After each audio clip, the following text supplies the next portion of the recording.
So you've recently been told your child might need some extra support in school. And wow, it can feel overwhelming, right? Suddenly there's this whole new world of acronyms and meetings and legal documents. That's exactly why we're here. In the next few minutes, we're going to help turn that confusion into confidence. We're going to lay out a clear roadmap together. Okay, first things first, I really want you to hear this. You are absolutely not alone on this journey. Right now, nearly 16% of all public school students get special education services. That's about 1 out of every 6 students. So if your child is one of them, just know there's a huge system designed to support you, and literally millions of other families are figuring this out right alongside you. To get started, we have to reframe what we're even talking about. This might be the single most important idea to grasp. Special education is not a classroom down the hall. It's not a place a kid gets sent.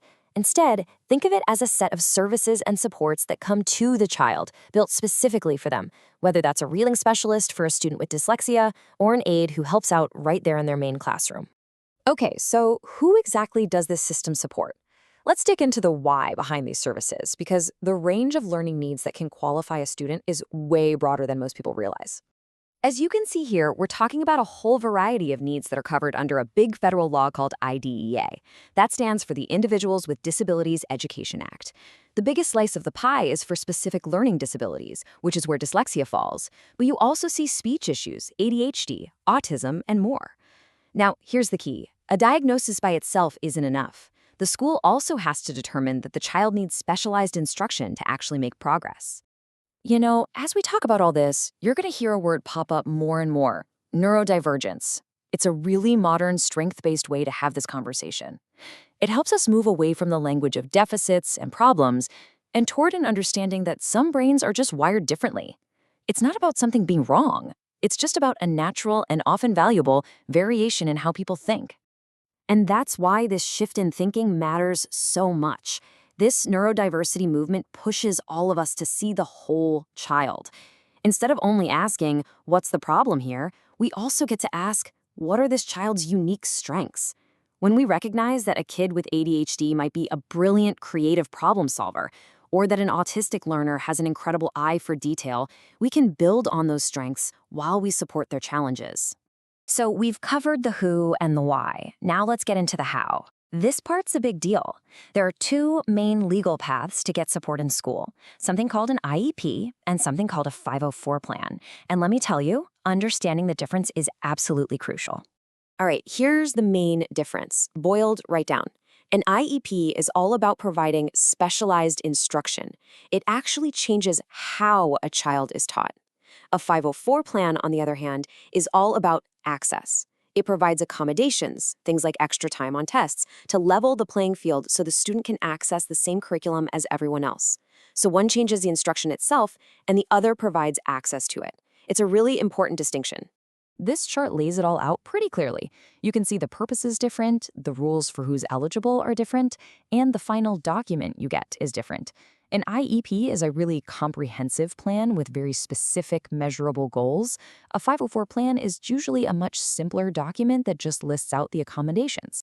For the rest of our time here, we're going to zoom in on the IEP, just because it's the more complex of the two. And I know, looking at it from the outside, it can seem really intimidating, but I promise you, it's a clear, manageable journey with very specific steps. So here's the roadmap. It all starts with a referral. That kicks off a formal evaluation to gather all the data. Then the whole team looks at that data to decide if the child is eligible. If the answer is yes, the team works together to develop the IEP document. And finally, that plan is put into action and you review it at least once a year. See? Each step flows right into the next. Okay, everybody lean in for this one. This is probably the single most practical and powerful tip I can give you. When you ask for an evaluation, you have to do it in writing. A casual chat in the hallway is not legally binding, but the moment you send that email, a legal 60-day clock starts ticking for the school district. They are required by law to complete that evaluation within that time frame. This is your power move. All right, we've walked through the system, the laws, the whole process. Now let's talk about the most important part, how you turn all this knowledge into confident, effective action for your child. Because knowing the system is one thing, using that knowledge is where the real power lies. First and foremost, remember this. You are an equal and essential member of the IEP team. That means you have rights. You can bring someone with you for support.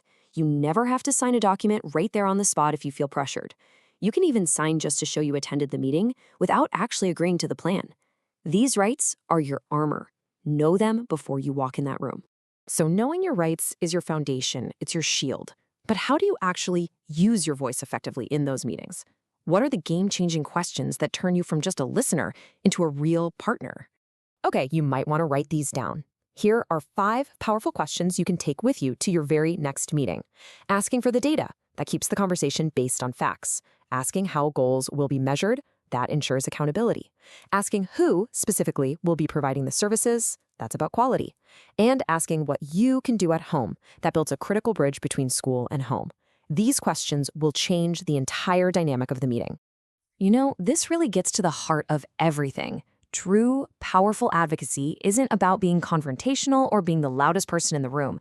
It's about being prepared. It's about understanding the process, knowing your rights, and asking really smart questions.